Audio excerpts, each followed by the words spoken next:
উন্নয়নের ছোঁয়ায় ব্যাপক ভরপুর আমাদের বিভাগ রংপুর। এই রংপুর বিভাগে রয়েছে ৮টি জেলা।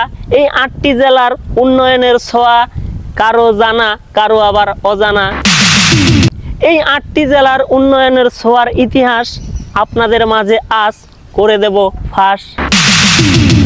১ নাম্বার, রংপুর পেয়েছে মেডিকেল কলেজ, দিনাজপুর পেয়েছে শিক্ষা বোর্ড, সৈয়দপুর পেল এয়ারপোর্ট, তিস্তা প্রকল্প পেল লালমনিরহাট, নীলফামারী পেল উত্তর আইপিজেড, গাইবান্ধা পেল 10 লাইনের মহাসড়ক, ঠাকুরগাঁয়ে চালু হতে যাচ্ছে পুরান এয়ারপোর্ট। তাহলে পঞ্চগড় কেন পড়বে বাদ? আমরা জানি রংপুরেই ৮ জেলারই বিভাগ, অর্থাৎ সব জেলারই বাপ। তাহলে পঞ্চগড় কেন মেডিকেল পাবে না? তার বাবার ভাগ।